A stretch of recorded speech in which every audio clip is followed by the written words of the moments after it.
اللہم انا نسألک علما نافعا ورزقا واسعا وشفاء من کل داء یا رب العالمین۔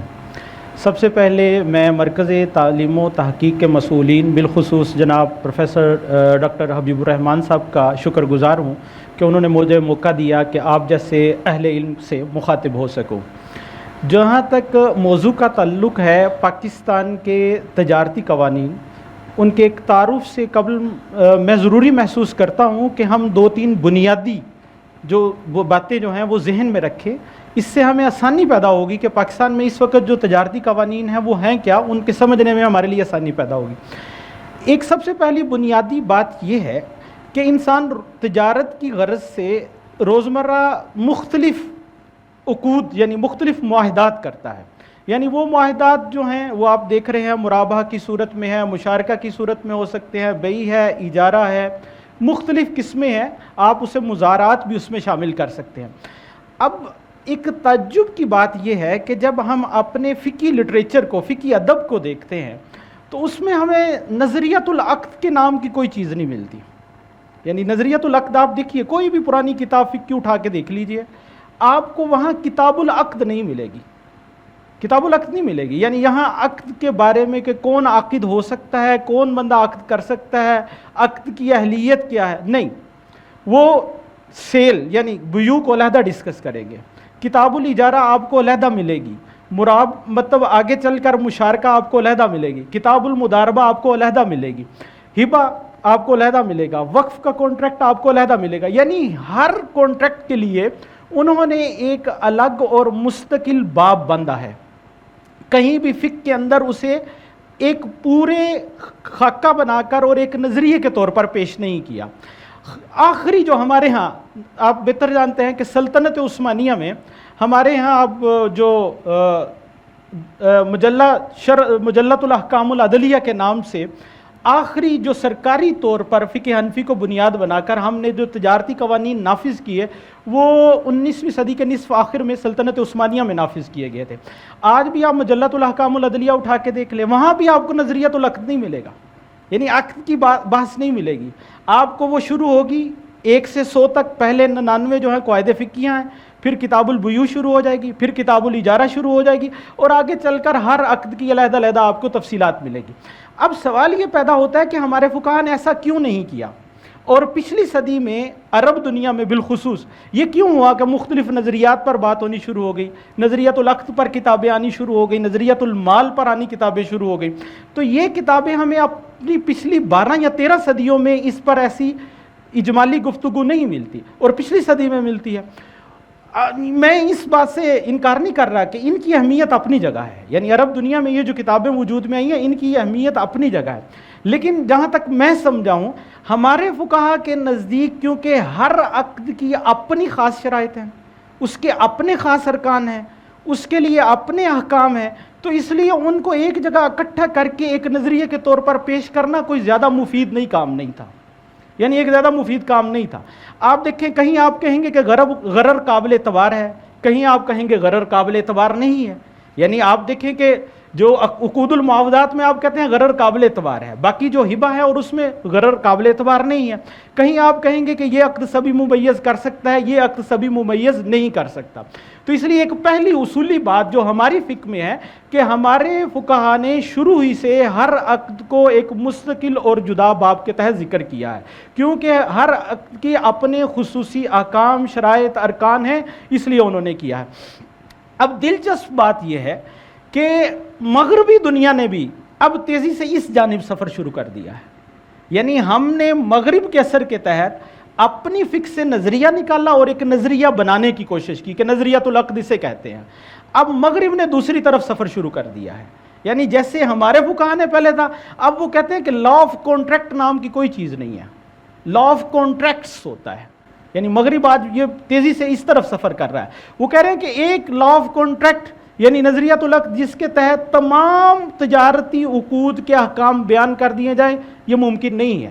اس لیے انہوں نے بھی ہر خاص عقد کے لیے علیحدہ علیحدہ قانون بنانا شروع کر دیا ہے۔ تو اگر ہمارے ذہن میں یہ بات رہے تو آگے چل کر پاکستان کو جو تجارتی قانون ہے اس میں سمجھنے کے لیے ہمارے لیے بڑی آسانی ہوگی۔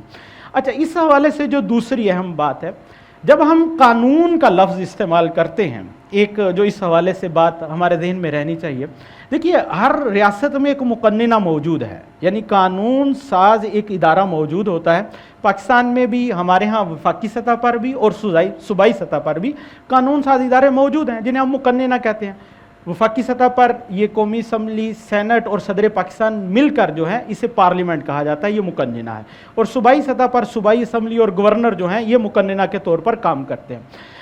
لیکن جہاں تک لفظ قانون ہے، یہ تھوڑی سی میں وضاحت کرنا ضروری محسوس کرتا ہوں۔ اب دیکھیے، جب زندگی میں اتنا تنوع ہے کہ مقننہ کے لیے یہ ممکن نہیں ہوتا کہ وہ ہر چیز کی بما تفصیلات اور جزیات ایک چیز کے اوپر پورا مکمل اور مفصل اور مبسوط قانون بنائے، ایسا نہیں ہوتا۔ ہوتا کیا ہے، مقننہ ایک قانون بناتا ہے، اس میں وہ عمومی اصول اور احکام بیان کر دیے جاتے ہیں۔ اس کے بعد ایک خاص ادارے کو یا کسی ہیئت کو یہ اختیار دے دیا جاتا ہے کہ آگے چل کر آپ اپنی مرضی سے جو مناسب سمجھیں ان حدود کے اندر رہ کر آپ آگے احکام و ضوابط بنا سکتے ہیں۔ یعنی با الفاظ دیگر، مقننہ اکثر صورتوں میں قانون سازی کے لیے اختیار مزید نیچے تفویض کر دیتی ہے۔ مقننہ خود قانون سازی نہیں کرتی، یعنی قانون سازی کرتی ہے لیکن آگے چل کر قانون سازی کے اختیارات جو ہیں وہ تفویض کر دیے جاتے ہیں۔ میں چلیں اسے ایک جنرل مثال سے سمجھتے ہیں، پھر ہم اسے تجارتی قانون سے سمجھیں گے۔ مثال کے طور پر ہم نے دیکھا کہ اسلام آباد کے اندر CDA کا ایک رول ہے کہ آپ اگر رہائشی عمارت بنا رہے ہیں تو آپ 2 منزلوں سے زیادہ عمارت نہیں بنا سکتے، یعنی آپ اسلام آباد کے اندر ایک رول ہے کہ آپ 3ری منزل نہیں بنا سکتے۔ اب آپ کے ذہن کے اندر یہ سوال پیدا ہوگا کہ بھائی CDA کے پاس یہ اختیار کہاں سے ہے، یعنی بھائی CDA نے کہا یہ کہاں لکھا ہے؟ تو CDA آپ کو کہے گا جناب دیکھیں یہ ایک ہم نے اس سال ایک رول بنایا تھا، ایک اصول بنایا تھا۔ اب میرے ذہن کے اندر سوال یہ پیدا ہوگا کہ بھائی CDA کون ہوتا ہے؟ قانون بنانا تو مقننہ کا کام ہے نا، تو CDA نے یہ قانون کہاں بنایا ہے؟ تو CDA کہے گا جناب یہ دیکھیں مقننہ نے جو قانون بنایا تھا اس کی فلاں دفعہ کے تحت مقننہ نے CDA کو یہ اختیار دیا ہے کہ وہ یہ یہاں یہ اصول بنا سکتی ہے۔ تو یعنی با الفاظ دیگر یہاں CDA تفویض کردہ اختیار کے تحت جو ہے، تفویض کردہ اختیار کے تحت قانون بنا رہی ہے۔ تو یہ بھی اسی طرح ہی قانون ہے جس طرح ایک مقننہ کا بنایا ہوا قانون ہوتا ہے۔ تو یہ بات بھی ہمارے ذہن میں رہنی چاہیے، کیونکہ جب آگے چل کر ہم اسٹیٹ بینک کی بات کریں گے تو ہمیں پتہ چلے گا کہ بینکنگ کا سارا سسٹم ریگولیشنز کے اوپر چل رہا ہے۔ تو وہ ریگولیشنز کیسے ہیں، مطلب یعنی آپ کے ذہن میں رہے ایک مقننہ قانون بناتی ہے، اس قانون کے تحت مزید اختیارات آگے تفویض کیے جاتے ہیں اور تفویض کردہ اختیار کے تحت پھر آگے اصول و ضوابط بنائے جاتے ہیں۔ تیسری اور آخری بات جو ہمیں اس حوالے سے ذہن میں رکھنی چاہیے وہ یہ ہے کہ جب سے استعمار آیا ہے تو بہت ساری ایسی چیزیں آئی ہیں کہ جو پہلے عالم اسلام میں ان کا وجود نہیں تھا، یا عالم اسلام میں اس طرح اس صورت میں وہ چیزیں موجود نہیں تھیں۔ استعمار کے بعد وہ چیزیں ہمارے پاس آ گئیں۔ اب ہم نے بجائے یہ کہ ان کو بالکل سرے سے منہدم کر کے اپنا ڈھانچہ کھڑا کرتے، ہم نے انہی بنیادوں کے اوپر جہاں جہاں کہیں کوشش کی ہے تو بنیادیں وہی ہیں، یعنی بنیادیں وہی ہیں۔ ابھی تک ہمارے ہاں ایسی کوئی کوشش نہیں ہوئی کہ، یا ہوئی ہوگی لیکن وہ کامیاب نہیں ہو سکی، کہ ایسی کوشش نہیں ہوئی کہ ہم اس پورے ڈھانچے سے جو ہے جان چھڑا سکیں اور اپنے نظام کو لا سکیں۔ اس کی 2-3 مثالیں، مثال کے طور پر ریاست کا تصور۔ اسلام میں کبھی ریاست کا تصور تو نہیں رہا، یعنی ہمارے ہاں ایک بالکل جدا تصور تھا۔ ابھی جو اس وقت نیشن سٹیٹ کا یا ریاست کا تصور ہے، استعمار کا دیا ہوا ہے، اس کے اپنے مسائل ہیں، اس کی اپنی چیزیں ہیں، تو اس سے ہم جان نہیں چھڑا سکے۔ یعنی 70 80 90 سال ہو چکے، ہم اس سے ابھی تو ہمیں لگتا ہے کہ شاید اس نظام سے باہر کوئی اور نظام چل ہی نہیں سکتا۔ تو آپ سمجھیے کہ ابھی ہماری عملی طور پر مجبوری ہے، تو ہم اسی نظام کے اوپر چل رہے ہیں۔ اب اسی سے دیکھیے کہ بینکنگ کا جو سسٹم ہے، اسلام میں تو کہیں بینکنگ کا سسٹم نہیں رہا، یعنی بینکنگ کا سسٹم تو نہیں رہا اب، لیکن بینکنگ کا سسٹم آیا ہے۔ ہم نے یہ کوشش نہیں کی ابھی، یا کی ہے تو وہ ابھی تک کامیاب نہیں ہو سکی کہ ہم اس کے متبادل اپنا سسٹم لا سکیں۔ ہم نے اسی سسٹم کے اندر رہ کر جو ہے پیچ اپ، یعنی چیزوں کو ٹھیک کرنے کی کوشش کی ہے. اس لیے ہمارے بہت سارے محققین کا خیال ہے کہ اسلام بینکنگ فری اکانومی کا تصور دیتا ہے. یعنی ان کی رائے ایک اپنی جگہ ہو سکتی ہے درست ہو کہ وہ کہتے ہیں اسلام کے نظام معیشت میں بینکاری کا تصور موجود نہیں ہے, لیکن ہمیں اس سے ابھی سروکار نہیں ہے. ہمیں یہ ہے کہ ابھی ہم اس ڈھانچے کے اندر رہ کر ہی جو کام کر رہے ہیں اس کے اندر ہی رہ کر کر رہے ہیں. تو یہ تین اگر باتیں ہمارے ذہن میں رہیں تو پاکستان کے اندر جو تجارت سے متعلق قوانین ہیں وہ ہمیں سمجھنے میں بڑی آسانی ہوگی.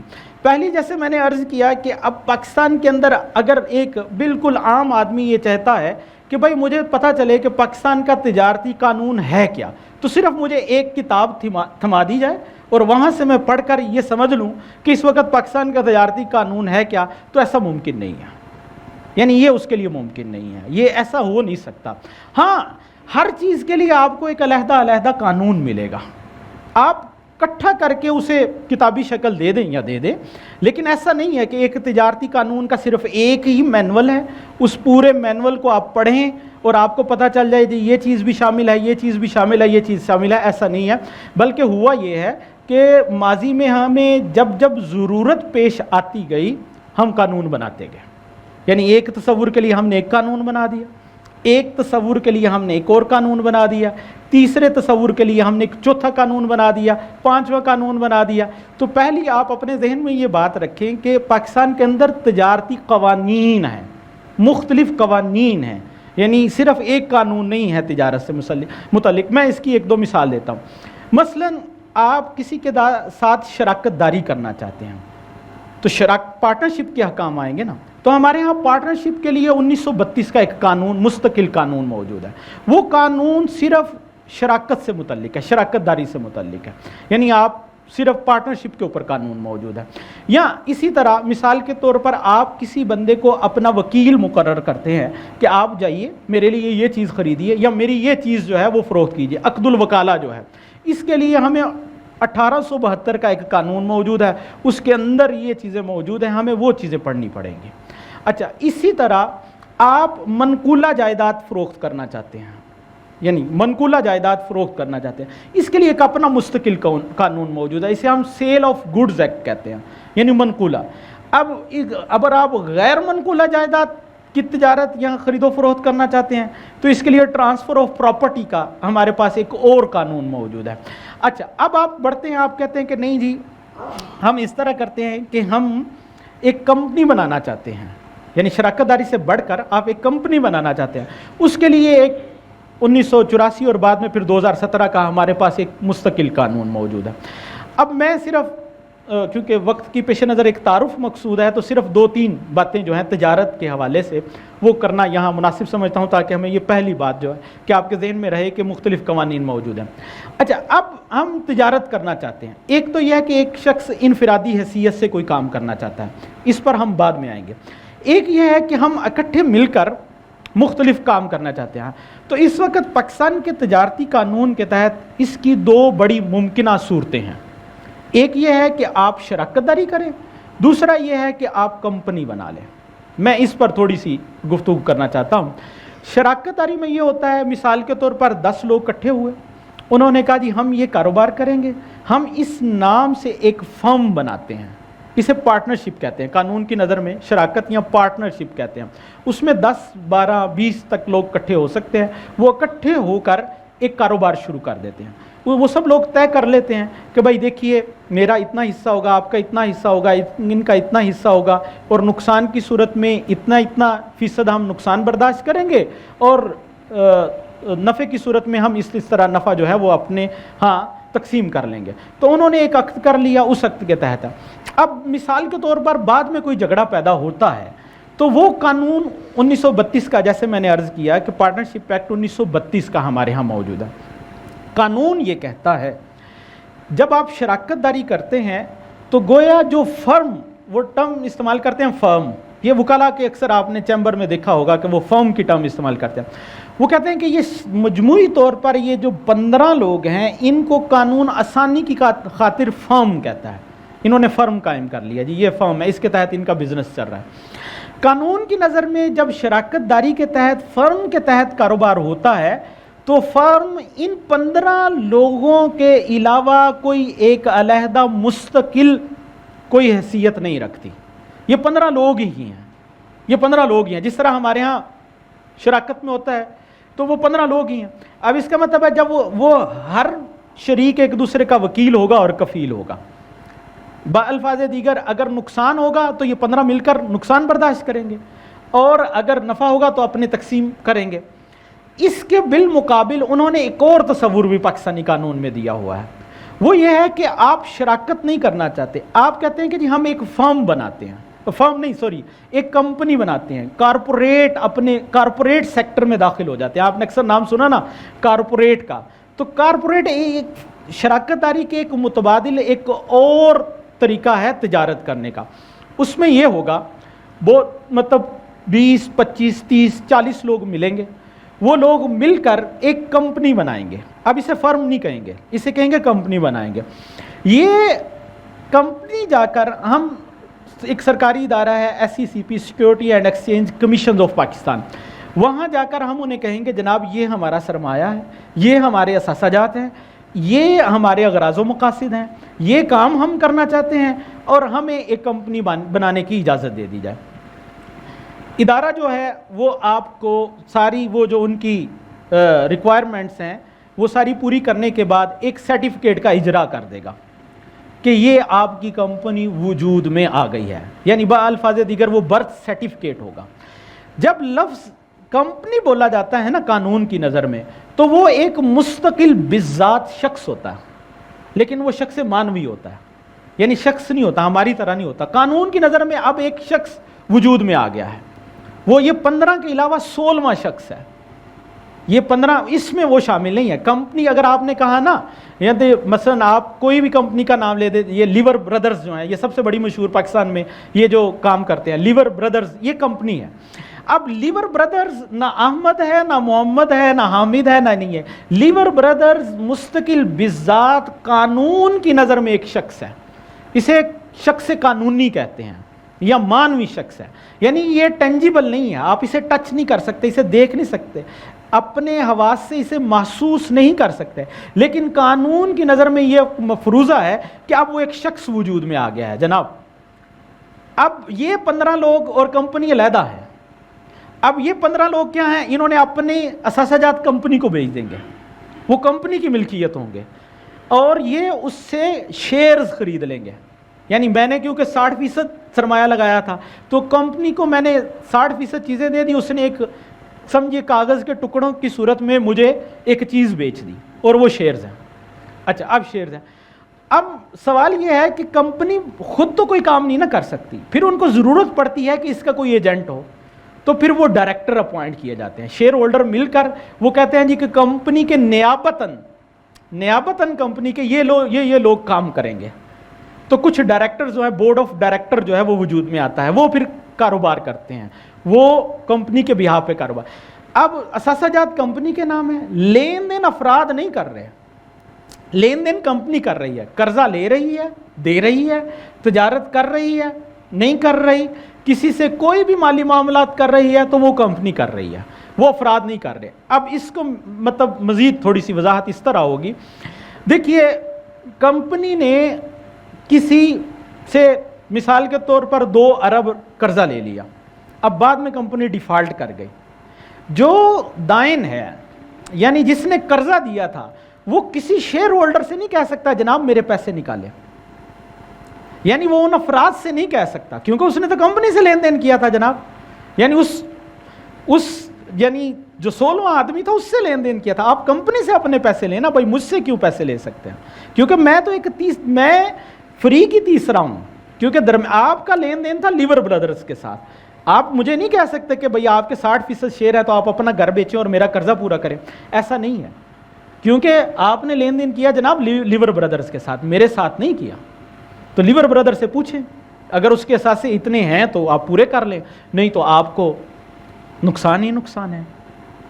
اب یعنی شاید میری بات تھوڑی سی واضح ہو گئی کہ قانون کی نظر میں فرم ایک شخص اعتباری نہیں ہے, لیکن کمپنی ایک مستقل بذات شخص اعتباری ہے. اکثر آپ LTD آپ نے دیکھا نا, ہر ایک کے ساتھ لکھا ہوتا ہے LTD, یعنی لیور آج آپ کوئی بھی بسکٹ خریدیں گے نیچے لکھا ہوگا لیور بردر PVT بھی لکھا ہوگا, پرائیویٹ ہے یا پبلک, آگے لکھا ہوگا LTD. LTD کیوں لکھا ہے جناب؟ اس کی مسئولیت محدود ہے, لمیٹڈ لائبلٹی ہے. وہ آپ کو بتا رہے ہیں کہ لیور بردرز کی مسئولیت محدود ہے, لمیٹڈ ہے. آپ جا کر شیئر ہولڈر سے نہیں پوچھ سکتے آپ, یعنی آپ وہ اب دیکھیں نا, ہر چیز پہ ان کو پہلے بتایا جا رہا ہے کہ آپ اس فرد کو قرضہ دے رہے ہیں تو اس کی مسئولیت محدود ہے جتنے اس کے سزاجات ہوں گے. یہ چلیں اس سے ایک اور مجھے مثال یاد آ گئی. یہ آپ نے تاج کمپنی جو بڑی معروف تھی, آپ کو پتہ ہے کہ وہ قرآن مجید شائع کرتی تھی, چند سال پہلے وہ ڈیفالٹ ہو گئی تھی, 1-2 سال پہلے وہ خسارے میں چلی گئی. اب جن لوگوں نے پیسے دیے ہوئے تھے, کچھ لوگوں نے ساری زندگی کی پینشن اکٹھی کی تھی, تاج کمپنی کو دی, کچھ پیسے دیے تھے, کچھ نے کچھ پیسے دیے تھے, تو بعد میں ڈیفالٹ ہو گئے. تاج کمپنی والوں نے کہا ہم سے کیوں پوچھتے ہیں, آپ تاج کمپنی جانے اور آپ جانے. اب پھر یہ لاہور ہائی کورٹ میں مقدمہ چلا. انہوں نے پھر اس طرح کیا, انہوں نے ایک شخص مقرر کر دیا. انہوں نے کہا یہ تو بیچارے وہ جو کم مطلب نچلے درجے کے لوگ تھے, ساری زندگی کی کمائی تاج کمپنی کو دی تھی کہ یہ اچھا کام کر رہے ہیں تو چلیں ہمارا سرمایہ اس میں لگے. تو بعد میں پھر لاہور ہائی کورٹ نے کیا کہ ہم کمپنی ختم نہیں کر دیں. انہوں نے ایک نمائندہ مقرر کر دیا. انہوں نے کہا جی اس طرح ہے کہ تاج کمپنی بزنس چلاتی رہے, وہ بزنس کے بعد جو نفع آئے گا تو آہستہ آہستہ آہستہ آہستہ یعنی کمپنی ہی کوئی چلاتی رہے, تو وہ کمپنی کے جو ہے نا وہ سزاجات جو ہیں اس سے پھر آہستہ آہستہ ان لوگوں کو پیسے دیے گئے. تو اس لیے یعنی اب اس وقت پاکستان میں جو میں نے عرض کیا کہ اگر آپ یعنی اکٹھے مل کر کوئی تجارت کرنا چاہتے ہیں تو اس کی 2 صورتیں ہیں. ایک یہ ہے کہ آپ شراکت داری میں آ جائیں, دوسرا یہ ہے کہ نہیں آپ SECP security and exchange commission کے پاس چلے جائیں, وہاں اپنی ایک کمپنی رجسٹر کروا لیں, کمپنی کے تحت آپ کاروبار کریں. اچھا اب ہوتا کیا ہے, جو پبلک کمپنی ہوتی ہے, اب اس سے ہمیں سٹاک مارکیٹ بھی سمجھ آ جائے گی نا, وہ پبلک کمپنی ہے نا. اب مثلا لیور بردرز نے جتنے بھی ان کے مطلب سرمایہ تھا اس کو ہم مثال لے لیتے ہیں 2000 حصوں میں تقسیم کیا, اس کے 2000 شیئر بنا دیا. یہ لیور بردر کے شیئرز ہیں. اچھا وہ کچھ شیئر میں نے خرید لیے, کچھ شیئر ڈاکٹر اصغر صاحب نے خرید لیے, کچھ تیسرے آدمی نے خرید لیے, کچھ چوتھے نے. اب جو پبلک کمپنی ہوتی ہے یہ شیئر خود ایک اثاثہ ہے, یعنی شیئر خود ایک پراپرٹی ہے. آپ قانون کی نظر میں یہ نہیں ہے کہ لیور برادر کی یہ بلڈنگ ہے تو وہ نہیں, کمپنی نے جو کاغذ کا ٹکڑا دیا ہے نا یہ خود ایک بکرا ہے, سمجھیں, یعنی یہ خود ایک پراپرٹی ہے. اب جس طرح بکرا منڈی میں جا کر اپنے بکرے بیچتے ہیں تو وہ کہتے ہیں یہ شیئر ہے. آپ سٹار کی وہ منڈی ہے, وہ بنیادی طور پر منڈی ہے نا شیئرز کی, آپ وہاں جا کر اپنے شیئر بیچتے رہے, وہ ٹکڑے بیچتے رہے. یعنی میرے پاس 10 شیئر تھے, میرے پاس 15 شیئر تھے تو یہ شیئر تھے. تو وہ سٹاک مارکیٹ میں کمپنی 2 طرح کی ہوتی ہے, ایک پرائیویٹ ہوتی ہے, ایک پبلک ہوتی ہے. تو پرائیویٹ میں یہ ہوتا ہے کہ وہ سٹاک مارکیٹ میں جا کر نہیں شیئر نہیں بیچ سکتے, وہ چند محدود لوگوں کی ہی کمپنی ہوتی ہے, 15-20 کی. جو پبلک کمپنی ہوتی ہے وہ اپنے جا کر شیئر بیچتی رہتی ہے. تو اس لیے ایک بڑی اہم بات جو ہے موجودہ اسلامی بینکاری میں جو 2 بڑے فقہی لحاظ سے مسئلے ہمیں درپیش ہیں اور اس پر ابھی بھی کلام چل رہا ہے, وہ یہ ہے کہ کیا شریعت کے اندر شخص اعتباری کا گنجائش ہے, شخص اعتباری کی گنجائش ہے. اب آپ میری وہ بات ذرا ذہن میں لائیے کہ آپ اسی ڈھانچے میں کام کر رہے ہیں, آپ نے اسی ڈھانچے کے اندر کام کر رہے ہیں جو استعمار نے آپ کو دیا ہے, جو مغرب سے ہم نے مستعار لیا ہے. تو آپ کے اسلامی بینک بھی اسی ڈھانچے میں کام کریں گے نا. تو بینک خود ایک کمپنی ہوتی ہے, بینک ایک کمپنی ہے, پرائیویٹ کمپنی ہوتی ہے, حبیب بینک پرائیویٹ لمیٹڈ. یعنی اس کا مطلب 15 یا 20 لوگوں نے یا 2 لوگوں نے یا 3 لوگوں نے یہ کمپنی بنائی ہوئی, لکھا ہوا ہے نا پرائیویٹ لمیٹڈ ہر بینک کے ساتھ. تو پہلا ایک سوال جو ہمارے ذہن میں آتا ہے, کیونکہ آپ اسلامی بینکاری کے اوپر بھی گفتگو ہو رہی ہے, تو پہلا ایک فقہی سوال یہ پیدا ہوتا ہے کہ کیا شخص حقیقی کے ساتھ ساتھ شخص اعتباری کی گنجائش ہے, شخص قانونی کی گنجائش ہے. قرآن تو یہ کہتا ہے کہ اللہ تعالیٰ نے اِنَّا رَدْنَا الْأَمَانَةَ عَلَى السَّمَاوَاتِ, زمینوں کو دیا, آسمان کو دیا, پہاڑوں کو اپنی امانت دینے کی کوشش کی. سب نے کہا ہم نہیں اٹھاتے بھائی, یہ عہد ہم نہیں لے رہے. اور انسان, حضرت انسان نے یہ امانت اٹھا لی اور پھر آگے اللہ نے خود ہی کہا ہے. تو اب ہمارے اصولیین اور فقہا کہتے ہیں کہ یہ حضرت انسان نے جو امانت اٹھائی تھی تو ذمہ اس کے پاس ہے, اس لیے ذمہ کے ساتھ ہی جوڑتے ہیں نا. تو چلیں اس سے ایک اور بات دیکھتے ہیں, یعنی شخص حقیقی کے ساتھ شخص اعتباری بالکل اسی طرح ہوتا ہے جس طرح شخص حقیقی ہوتا ہے. جس طرح شخص حقیقی کے حقوق ہیں اور فرائض ہیں, اس طرح شخص اعتباری کے حقوق و فرائض ہوں گے. یعنی میں اب دوسرے اینگل سے بتا رہا ہوں، جس طرح شخص حقیقی خرید و فروخت کر سکتا ہے تو شخص قانونی بھی تو خرید و فروخت کر سکتا ہے نا۔ اب سوال یہ ہے کہ اب یہ ہمارے ہاں چڑیا گھر کی ایک بحث چلی تھی نا کہ کیا جانوروں کے حقوق ہوتے ہیں، کیونکہ شریعت تو یہ کہتی ہے کہ صرف حضرت انسان کے حقوق ہیں، کیونکہ جس کے پاس مسئولیت ہے، میں حقوق کو عام معنوں میں استعمال نہیں کر رہا، فقہ میں اندر جو حقوق کی اصطلاح استعمال ہوتی ہے، حقوق صرف انسان کے ہوتے ہیں۔ تو ایک سوال جو ہمیں ابھی درپیش ہے اور جس پر بحث چل رہی ہے، اگرچہ بڑی حد تک ہم نے اس ڈھانچے کو قبول کر لیا ہے جس طرح ہم نے ریاست کو قبول کر لیا ہے، یعنی ریاست بھی قانون کی نظر میں شخص اعتباری ہے، ریاست پاکستان قانون کی نظر میں ایک شخص اعتباری ہے۔ جب آپ کہتے ہیں نا ریاست پاکستان نے یہ قدم اٹھایا، تو آپ یہ نہیں کہہ سکتے کہ یہ وزیر اعظم نے قدم اٹھایا ہے، یہ صدر پاکستان نے، آپ کہتے ہیں ریاست پاکستان۔ او بھائی ہمیں بتائیں ریاست پاکستان ہے کیا؟ ایک عام بندہ سوچتا ہے نا کہ بھائی ریاست کے وسیع تر مفاد میں، او بھائی ریاست کہاں سے آ گئی؟ وہ کہتے ہیں ریاست جناب ایک کھڑی ہے قانون کی نظر میں، یہ ایک پورا شخص ہے، وہ صدر نہیں ہے، وہ وزیر اعظم نہیں ہے، وہ نہ مقننہ ہے، نہ قومی اسمبلی ہے، وہ ایک علیحدہ شخص ہے۔ تو یہ جو میں عرض کر رہا تھا نا، استعمار نے جو ہمیں ڈھانچہ دیا ہے، تو ہمارے ہاں دارالاسلام کوئی شخص تو نہیں تھا نا۔ اب میں اس کو ایک مثال سے سمجھاتا ہوں۔ دیکھیے فقہ میں یہ ایک اصول ہے، اگر کوئی بندہ بیت المال سے چوری کر لے نا تو اس کے ہاتھ نہیں کاٹے جاتے، ہمارے فقہاء نے لکھا ہے، یعنی ایک بندہ جائے بیت المال سے چوری کر لے، خصوصاً حنفیوں کے ہاں، اس کا قتل ید نہیں ہوگا، حد نافذ نہیں ہوگی۔ ارے بھائی سوال پوچھا کہ بھائی حد نافذ کیوں نہیں ہوگی؟ انہوں نے کہا کیونکہ رسول اللہ صلی اللہ علیہ وسلم کی حدیث سے یہ ثابت ہے کہ جہاں شبہ آ جائے وہاں حد نافذ نہیں ہوتی، آپ صلی اللہ علیہ وسلم کی حدیث۔ تو انہوں نے کہا دیکھیں کیوں، اب سوال یہ پیدا ہے شبہ کہاں سے آ گیا؟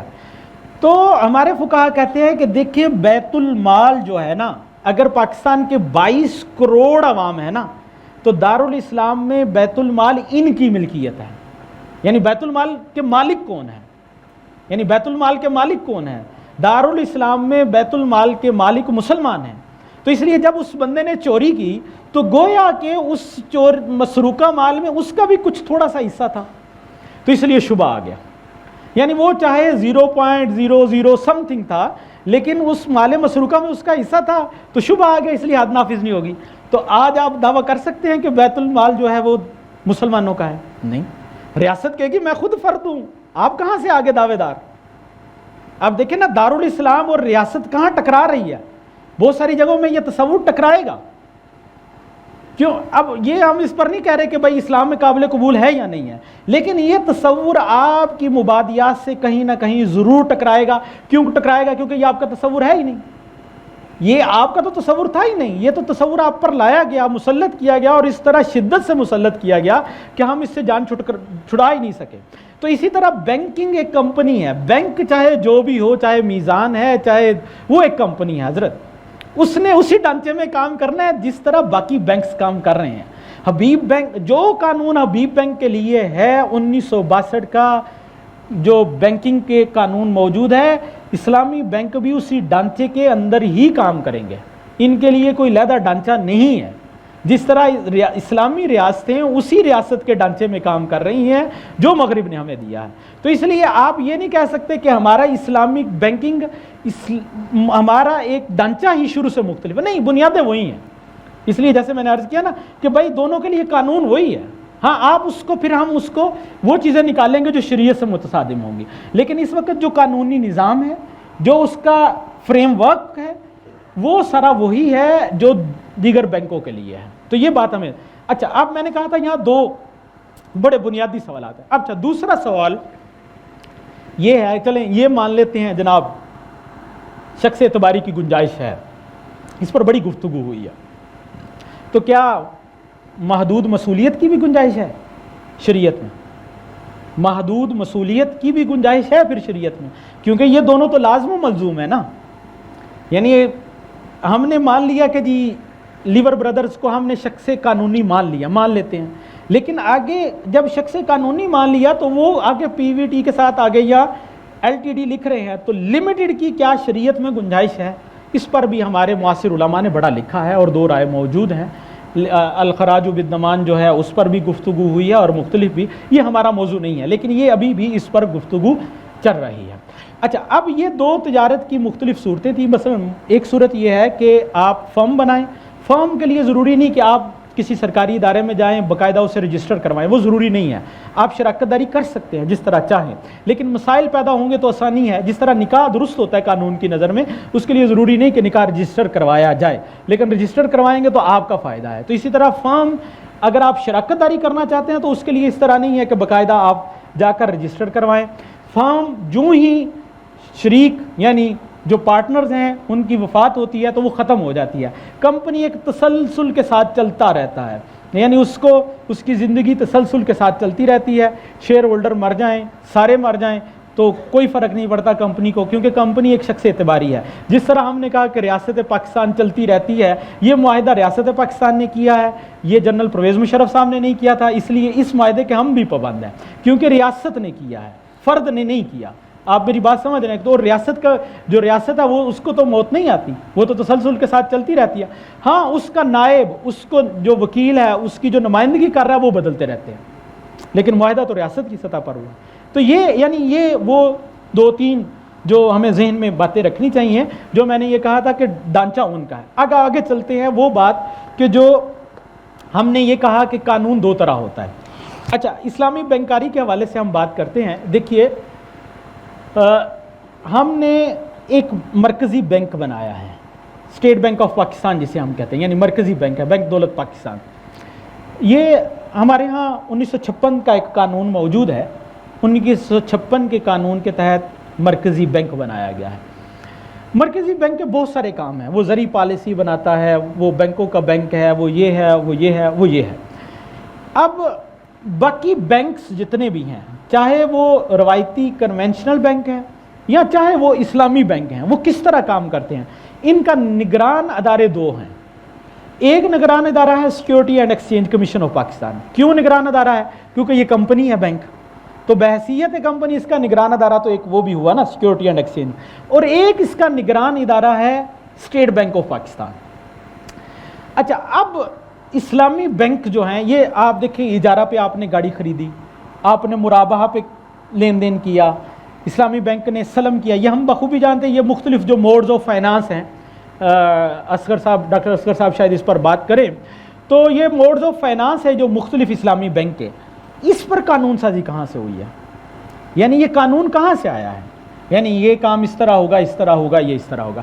یہ جو میں نے عرض کیا تھا نا کہ ایک قانون وہ ہے جو مقننہ بناتی ہے، اور ایک قانون ہے کہ مقننہ آگے اختیار دے دیتی ہے۔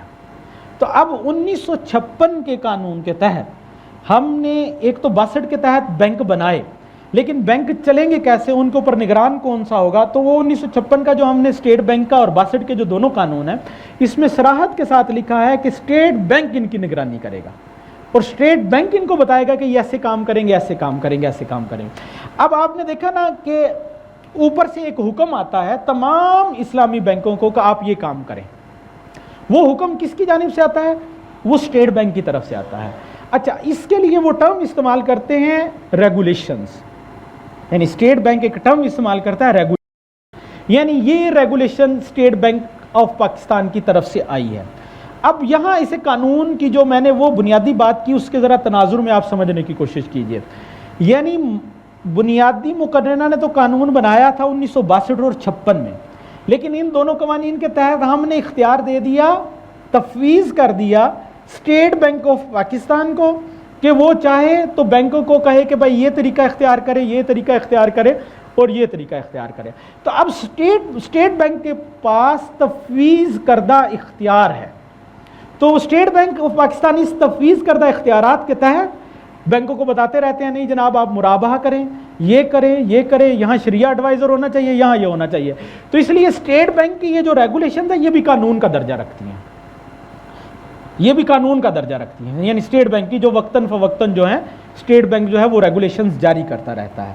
تو جتنے بھی بینک یہ سارے کام کر رہے ہیں، آج آپ کسی بھی اسلامی بینک میں چلے جائیں، انہیں کہیں کہ جی آپ میرے ساتھ کس طرح کا تعامل کریں گے، جو میرے اور آپ کے ساتھ مالی لین دین ہوگا وہ کون سی شکل ہوگی، تو بینک پابند ہے کہ ان شکلوں میں سے کسی ایک شکل کو اختیار کرے جو اسٹیٹ بینک نے اسے یہ کہی ہوئی ہیں، یعنی اسٹیٹ بینک نے انہیں اجازت دی ہوئی ہے، ادروائز وہ یہ نہیں کر سکتے۔ تو اب سوال یہ ہے کہ یہ بینک کیوں پابند ہیں؟ کیونکہ اسٹیٹ بینک کو مقننہ نے یہ اختیار دیا. آج مقننہ اگر اختیار چھین لے تو وہ چھین لے، لیکن کیونکہ وہ ممکن نہیں ہوتا مقننہ کے لیے کہ ہر چھوٹے موٹے معاملے میں پوری تفصیلات کے ساتھ قانون سازی کرے، یہ مقننہ کے لیے تو یہ ممکن ہی نہیں ہے. تو یہ اسٹیٹ بینک کے لیے تو ممکن ہے، کیونکہ اسٹیٹ بینک کا کام ہی یہ ہے. تو اسٹیٹ بینک آئے وقت کوئی نہ کوئی جو ہے وہ ریگولیشن جو ہے وہ جاری کرتی رہتی ہے. تو اب اصل سوال یہ ہے کہ اسلامی بینک جو آج کر رہے ہیں ان پر ذمہ داری کم پڑتی ہے، اور جو اسٹیٹ بینک نے جو اجازت دی ہوئی ہے پھر ان پر بھی تو ذمہ داری آتی ہے نا. یعنی آپ یہ دیکھیے، یہ سرے منہ انحراف تو نہیں نہ کر سکتے ادھر سے ادھر ہو جائیں. تو اس لیے اگر ریاست چاہے گی، اسٹیٹ بینک یہ چاہے کہ یہ کام نہیں ہونا چاہیے، تو یہ کیسے ممکن ہے کہ نیچے والے جو بینک ہیں چاہے وہ اسلامی ہیں یا کنونشنل ہیں وہ یہ کام کر سکے؟ کیونکہ ان کا نگران ادارہ تو یہی ہے. اچھا، اب یہ بات جو ہے میرا خیال ہے واضح ہو گئی کہ بھائی ہمارے ہاں یہ جو چیز ہے کہ ایک تو مرکزی یا بالکل اوپری سطح پر جو ہے ہم قانون سازی کرتے ہیں، پھر اس قانون سازی کے تحت ہم نیچے اختیارات دے دیتے ہیں. تو اسلامی بینکاری کا جو تصور ہے بنیادی طور پر یہ اسی ڈھانچے پر قائم ہے جس طرح دیگر جو بینک ہیں، یعنی وہ یہ اسلامی بینک اسی طرح رجسٹر ہوگا جس طرح ایک کنونشنل بینک رجسٹر ہوگا، اور ان کا نظام چلتا ہے تفویض کردہ اختیارات کے تحت، یعنی اس ڈھانچے سے ہم نہیں.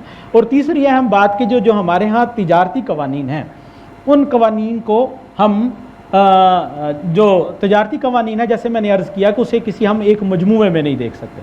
آپ یہ نہیں کہہ سکتے کہ جناب مجھے پاکستان کے تجارتی قانون کا جو ہے ایک کتاب یا کوئی بھی جو ہے وہ مجموعہ دے دیں. وہ میں نے عرض کیا کہ بھائی وہ ایسی چیزیں نہیں ہیں. اب اس حوالے سے تھوڑی سی تجارتی قوانین کے حوالے سے ایک دو میں اور باتیں ذکر کر دوں. وہ یہ کہ جیسے میں نے عرض کیا کہ 1932 کا پاکستان میں جو ہے وہ شراکت کا جو ہے وہ ایک قانون ہے. اچھا، ہمارا قانون اتنی تفصیل میں ابھی تک نہیں جا سکا جتنی تفصیل، باریکی، جزئیات کے ساتھ ہمارے فقہاء نے یہ چیزیں بیان کر دی ہیں. یعنی ہمارے فقہاء نے آج سے آپ کہیں 1200-1300 سال پہلے جتنی جزئیات اور تفصیل کے ساتھ یہ چیزیں بیان کر دی ہیں، ہمارے قانون اتنی تفصیل میں نہیں جا سکا. مطلب ہمارے قانون، ایک تو بات یہ کہ وہ تو سارے مغربی تصورات تھے، ہم نے مغرب کے تصور لیے ہیں، انہی کے اوپر وہ قانون ہے. بلکہ دلچسپ بات یہ ہے کہ پاکستان میں ابھی تک یہ بات شاید یعنی مبالغہ نہ ہو کہ 70 سے 80% وہی قوانین ہیں کہ جو استعمار کے دور میں بنائے گئے تھے. ہم نے 47 کے بعد کیا کیا کہ ان قوانین کو اختیار کر لیا. بس ایک ہم نے یہ کہا کہ جہاں جہاں انڈیا لکھا ہوا تھا وہاں پاکستان لکھ دیا جائے. ہم نے وہ قوانین اختیار کر لی ہیں، اگرچہ اپنے تئیں ہم نے کوشش کی ہے کہ ان قوانین سے وہ چیزیں باہر کریں کہ جو شریعت سے صراحتاً متصادم ہیں، لیکن اس کے باوجود وہ قوانین آج ہی قائم ہیں. میں نے قانون معاہدہ کا ذکر کیا، یہ 1872 کا بنا ہوا ہے. یعنی پاکستان میں آج آپ کوئی بھی معاہدہ کرتے ہیں، اس معاہدے کے بعد دونوں فریق کا باہمی کوئی جھگڑا پیدا ہو جاتا ہے، اس جھگڑے کے لیے کیا اصول ہیں، اس کو کیسے طے کیا جائے گا، وہ 1872 کا بنا ہوا ہے جو انگریز سرکار نے بنایا تھا.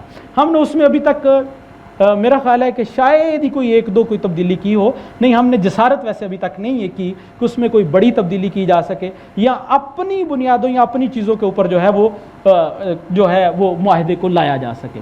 تو اس لیے جب آپ قانون معاہدہ پڑھیں گے تو پہلی تو آپ کے ذہن کے اندر یہ بات رہنی چاہیے کہ یہ قانون معاہدہ اگرچہ ریاست پاکستان میں اسلامی جمہوریہ پاکستان میں ہی نافذ العمل ہے، لیکن یہ سرکار جو پاکستان بننے سے پہلے سرکار تھی اس کا بنایا ہوا ہے. تو عین ممکن ہے کہ کچھ تصورات آپ کے ایسے سامنے آ جائیں جو شاید آپ نے فقہ میں یا شریعت میں یا جو ہمارے اسلام کی ہیں ہاں وہ آپ ان سے متعارف نہ ہوں. عین ممکن ہے یہ چیزیں ہیں. اب اس سے کبھی کبھی غلط فہمی بھی پیدا ہوتی ہے، میں اس سے عرض کر دیتا ہوں. یعنی یہ جو کچھ جو ہیں، اب ہم نے کوشش کی جب دونوں کا تقابل کیا، مثلا قانون معاہدہ کا ہم مثال لے لیتے ہیں، جب ہم نے تقابل کیا تو کبھی کبھی بعد مسائل بھی پیدا ہو گئے اور ہم نے سمجھا کہ شاید یہ بات ایسی ہی ہے جیسی ہمارے شریعت میں ہے. ایسا نہیں ہے. مثلا اب قانون معاہدہ آپ کھولیں گے تو وہ کہیں گے کہ عقد 3 کراتا ہوتا ہے. یعنی آج آپ 1872 کا جب قانون وہ کہیں گے ایک تو عقد صحیح ہوتا ہے جسے وہ ویلڈ کانٹریکٹ کہتے ہیں. وہ انگریزی کی اصطلاحات ہے، شاید انہیں اردو میں یا عربی میں ٹرانسلیٹ کریں گے تو وہی مسائل پیدا ہوں گے جو بعض لوگوں کے ذہن میں پیدا ہو جاتے ہیں. ایک وہ کہتے ہیں کہ یہ ویلڈ کانٹریکٹ ہے، یہ درست ہے. ایک وہ کہتے ہیں کہ یہ وائڈ کانٹریکٹ ہے، یعنی یہ باطل کانٹریکٹ ہے. ایک وہ کہتے ہیں یہ وائڈیبل کانٹریکٹ ہے، یہ قابل انفساخ ہے، قابل فسخ ہے. اچھا، اب بعض لوگوں نے جب اس کو مطالعہ کیا اور پھر ساتھ میں ہماری جو مختلف عقود ہیں ان کی بماحث پڑھی، تو انہوں نے کہا کہ ویلڈ تو ہو گیا عقد صحیح، اور جو وائڈ ہے وہ باطل ہو گیا، اور جو وائڈیبل ہے اسے انہوں نے فاسد کہا، حالانکہ یہ بالکل غلط تھا، کیونکہ ہمارے ہاں فاسد کو اگر انگلش میں صحیح ٹرانسلیٹ کیا جائے تو اسے ارریگولر کانٹریکٹ کہا جاتا ہے، یعنی اس کے اندر کوئی ارریگولرٹی پائی جاتی ہے۔ وائڈیبل میں یہ ہوتا ہے، آج ہمارے ہاں جو قانون معاہدہ ہے اس میں یہ ہے کہ ایک فریق کی مرضی و منشا پہ ہوتا ہے، اگر اسے چاہے تو مان لے اور اگر اسے چاہے تو چاہے نہ مانے، تو لیکن یہ فاسد کا اس طرح عنصر نہیں پایا جاتا ہمارے ہاں۔ جیسے میں نے عرض کی کہ ہمارے فقہا اتنی باریکیوں، تفصیل اور جزیات میں گئے ہیں کہ یہ عقد اس میں نہیں جا سکتا، یعنی آپ دیکھیں وہ عقد کی مختلف 4 شرائط ذکر کرتے ہیں نا، کہ بھائی ایک جو شروط الانعقاد ہیں، شروط الصحہ ہیں، شروط اللزوم ہیں، یعنی وہ اتنی تفصیل میں جاتے ہیں اور ساری بحث کو اس کے اوپر کھڑی کرتے ہیں، تو ہمارے ہاں تو معاہدہ تو اس صورت میں جا ہی نہیں سکتا تفصیل میں۔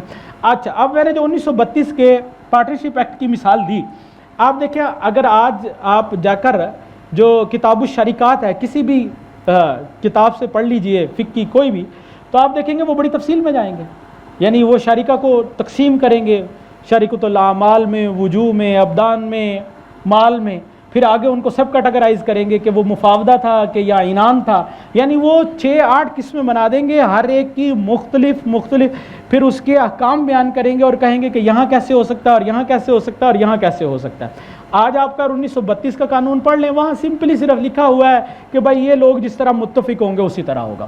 ہمارے ہاں تو ہر جگہ متفق ہونے کا تو مطلب اجازت نہیں نہ دی جا سکتی، یعنی کیا، یعنی آپ اس بات پر غور کیجئے، میں نے اور اگر ڈاکٹر اصغر صاحب نے یہ طے کیا کہ جی میں 40% سرمایہ دوں گا اور ڈاکٹر صاحب جو ہے وہ 60% سرمایہ دیں گے اور نقصان 50% برداشت کریں گے، تو کیا شریعت میں یہ ممکن ہے؟ یہ جائز ہی نہیں ہے، شریعت میں یہ ممکن نہیں ہے۔ کیوں؟ کیونکہ آپ مطلب میرا 40% سرمایہ ہے تو میں 50% نقصان کیسے برداشت کر سکتا؟ نقصان ہمیشہ سرمایہ کے ریشو کے مطابق ہوگا، یعنی ایسا ممکن نہیں ہے، شریعت اس کی اجازت نہیں دیتی۔ نفع میں اجازت ہو سکتی ہے، یعنی نفع میں ہم کہیں گے ہو سکتا ہے کہ جی میں سویا رہا، ڈاکٹر صاحب کام کرتے رہے، تو اس لیے چلے میرا 40% سرمایہ تھا، مجھے 30% نفع دے دیا جائے، 70% نفع۔ لیکن اگر میں یہ کہوں کہ نقصان کی صورت میں مجھے 50% نقصان برداشت کرنا پڑے گا، تو یہ ممکن نہیں ہے، یعنی یہ ممکن نہیں ہے۔ تو میرا خیال ہے میں بات کو ادھر جو ہیں اس کو کنکلوڈ کر لیتے ہیں، پھر اگر آپ کے کوئی سوال ہوں۔ ایک تو یہ کہ جہاں تک ہمارے تجارتی قوانین ہیں پاکستان کے اندر، وہ جیسے میں نے عرض کیا کہ یہ کسی ایک خاص مجموعہ نہیں ہے، آپ کو یکجا نہیں ملیں گے، یہ آپ کو منتشر ملیں گے، مختلف جگہ ملیں گے۔ آپ نے جو بھی وہ عقد کرنا ہے یا تجارت کرنی ہے، یعنی منقولہ جائیداد کے لیے میں نے جیسے عرض کیا سیل آف گڈز ایکٹ ہے، غیر منقولہ کے لیے ہمارے پاس ٹرانسفر آف پراپرٹی ایکٹ ہے، پھر 1932 کا ہمارے لیے شراکت کا قانون موجود ہے، 1984 پھر 2017 میں ہمارے پاس کمپنی آرڈیننس موجود ہے، 1872 کا ہمارے پاس قانون معاہدہ موجود ہے۔ تو اس لیے جیسے میں نے عرض کیا کہ جس طرح ہمارے فقہا آج سے 1200-1300 سال جس طرف پہلے گامزن ہوئے تھے، مغرب آج اس طرف گامزن ہو رہا ہے کہ ہر عقد کے لیے وہ علیحدہ قانون بنا رہے ہیں۔ ایک دور میں کوشش ہوئی تھی کہ بھائی ایک پورا اکٹھا مجموعہ تشکیل دے دیا جائے، لیکن وہ سودمند ثابت نہیں ہوئی، کیونکہ ہر عقد کے ایک اپنے احکام ہوتے ہیں، اس احکام کے مطابق آپ کو چلنا ہوتا ہے، اس لیے ہمیں ضرورت پیش آتی ہے کہ بھائی یہ چیزیں آئیں۔ تو ایک تو بات یہ، دوسری بات یہ کہ بڑی حد تک ہمارا انحصار اسی ڈھانچے پر ہے کہ جو ڈھانچہ ہمیں استعمار سے ملا تھا، ہم ابھی تک اپنا ڈھانچہ قائم نہیں کر سکے، وہ بنیادیں وہی ہیں۔ اس لیے ہم نے جو یہ کوشش کی ہے اسلامی بینکاری کی یا دیگر قوانین کو کسی حد تک شریعت کے مطابق کرنے کی، تو آپ یعنی جو اسلامی بینکاری کے مؤیدین ہیں وہ بھی اس بات کو کھلے دل سے تسلیم کرتے ہیں کہ یہ شریعت کی اساس پر قائم نہیں ہے۔ یعنی انٹروڈکشن ٹو اسلامک فائنانس جو مفتی تقی عثمانی صاحب کی ہے، اس میں انہوں نے آخر میں یہ صراحت کے ساتھ تسلیم کیا ہے کہ یہ شریعہ کمپلائنس ہے، یعنی ہم نے اسے شریعت کے مطابق کیا ہے، یہ ہماری ابھی ایک فائنل سٹیج نہیں ہے، کیونکہ یہ شریعت کی اساس کے اوپر قائم نہیں ہے، اساس چیز اور ہے۔